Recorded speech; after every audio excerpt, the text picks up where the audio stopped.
বিসমিল্লাহির রহমানির রহিম। সুপ্রিয় দর্শক, আসসালামু আলাইকুম। রিনিস কিচেন থেকে সবাইকে অনেক অনেক শুভেচ্ছা জানাচ্ছি। আমি আজকে যে রেসিপিটা শেয়ার করছি এটা হচ্ছে গরুর দুধের ইনস্ট্যান্ট কালোজাম মিষ্টি তৈরি রেসিপিটা।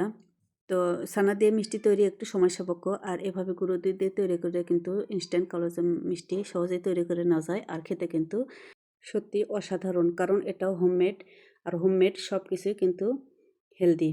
তো আমি চলে যাচ্ছি মূল রেসিপিতে। আমি 1 কাপ গরুর দুধ নিচ্ছি, এটা হচ্ছে ফুল ক্রিম মিল্ক পাউডার। আর দিয়ে দিচ্ছি 2 টেবিল চামচ ময়দা, 1 টেবিল চামচ সুজি আমি নর্মাল সুজিটাই ইউজ করেছি, এখানে ভাজা সুজি দেওয়ার দরকার নাই। আর সুজিটা মিষ্টির ভিতরটা একটু সফট করবে। দিয়ে দিচ্ছি 1 টেবিল চামচ বেকিং পাউডার আর 1 চা চামচ ঘি। এবার আমি সবগুলো উপকরণ ঘির সাথে ভালো করে একটু সময় নিয়ে মেখে নেব, যেন সবগুলো উপকরণ ভালোভাবে মিক্স হয়ে যায়। আর লোকটা এ পর্যন্ত আসা পর্যন্ত আমি মেখে নিয়েছি, যেমন হাত দিয়ে মুঠো করা যাবে, কিন্তু চাপ দিলে ঝুরঝুর করে ভেঙে যাবে, এরকম পর্যায়ে। আর এবারে আমি দিয়ে দিচ্ছি চিমটি পরিমাণ ফুড কালার। যেহেতু কালোজাম মিষ্টিতে একটু কালার ইউজ করা হয়, এটা একেবারে অপশনাল, চাইলে দিতে পারেন, না চাইলে স্কিপ করতে পারেন। আর না দিলে স্বাদের কোনো পরিবর্তন হবে না। যাই হোক, ফুড কালারটা আমি ভালো করে মিক্স করে নিচ্ছি। আর রুম টেম্পারেচারে থাকা দুধ দিয়ে আমি অল্প অল্প দুধ দিয়ে একটা ব্যাটার তৈরি করে নেব।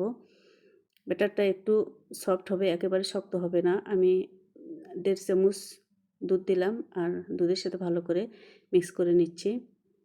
মাখার সময় একটু স্টিকি ভাব দেখা যাবে, কিন্তু সমস্যা নাই।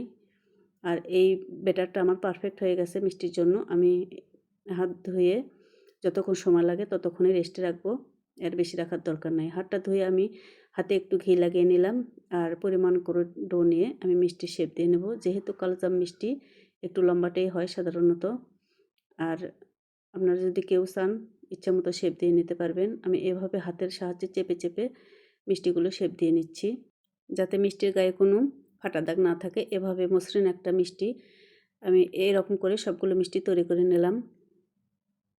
তো যতগুলো আমি মিশ্রণ তৈরি করে নিয়েছিলাম, এতে আমার 19টা মিষ্টি হয়েছে। তো এবার ভাজতে যাব। চুলাটা অন করে আমি পরিমাণ মতো তেল নিয়েছি। আর মিষ্টিগুলো কিন্তু একটু ডুবো তেলে ভাজারই চেষ্টা করবেন। চুলাটা কিন্তু লো হিটে আছে, চুলার হিটটা একেবারে বেশি দেওয়া যাবে না। শুরু থেকে শেষ পর্যন্ত মিষ্টিগুলো লো হিটে ভেজে নিতে হবে। দেখতেই পাচ্ছেন মিষ্টি দেওয়ার পরে অনেকক্ষণ পরে কিন্তু বুদবুদ এসেছে, আর চুলার হিটটা এখনও লোতে আছে। এভাবে আমি নেড়েচেড়ে একটা পছন্দ কালার হয়ে আসা পর্যন্ত ভেজে নিয়েছি, এরকম লুক আসা পর্যন্ত ভেজে নিয়েছি। আর পুরো রান্নাটাই আমি কিন্তু লো হিটে করে নিয়েছি। এবার আমি মিষ্টিগুলো তুলে নিচ্ছি। আর এরকম কালারই যথেষ্ট, কারণ শিরার মধ্যে দিলে কিন্তু কালারটা আরেকটু চেঞ্জ হয়ে আসবে। আমি সবগুলো মিষ্টি তুলে নিচ্ছি, আর এদিকে শিরা তৈরি করে নেব। 1 কাপ চিনি আমি দিয়ে দিচ্ছি, আর দিয়ে দিচ্ছি আরেক কাপ পানি। চিনিগুলো ভালো করে মেল্ট করে নেব। চুলার হিট হাইতে দেওয়া যাবে, অসুবিধা নাই। আর ফ্লেভারের জন্য 2টো এলাচ দিয়ে দিচ্ছি। পানিটা ফুটে আসলে আমি মিষ্টিগুলো দিয়ে দেবো। আর মিষ্টিগুলো কিন্তু এ পর্যায়ে একেবারে ঠান্ডা হতে হবে, গরম মিষ্টি দিতে যাবেন না, এতে কিন্তু চুপসে যাবে। আমি ঢাকনা দিয়ে রান্না করে নেব হাই হিটে 10 মিনিট। আর মাঝখান থেকে হাঁড়িটা ধরে এভাবে একটু ঘুরিয়ে দিলে ভালো হয়, যাতে সবগুলো মিষ্টি ভালোভাবে কুক হয়। 10 মিনিট পরে আমি ঢাকনা খুলে চুলাটা অফ করে দিয়েছি। দেখতে পাচ্ছেন মিষ্টিগুলো কিন্তু অনেক ফুলে উঠেছে। এবার ঢাকনা দিয়ে রেখে দেব 2 থেকে আড়াই ঘন্টা। এতে করেই মিষ্টিটা পারফেক্ট হয়ে যাবে, জাস্ট ঠান্ডা হয়ে যাওয়া পর্যন্ত আর কি।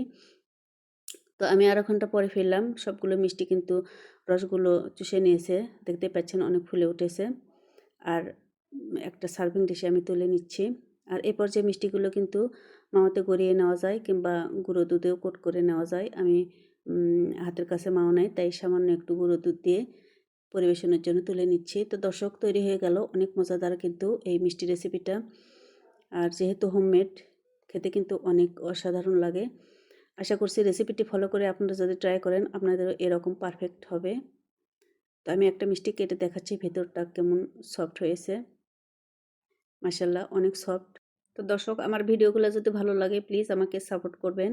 আমার সাথে থাকার জন্য সবাইকে ধন্যবাদ জানাচ্ছি। আল্লাহ হাফেজ।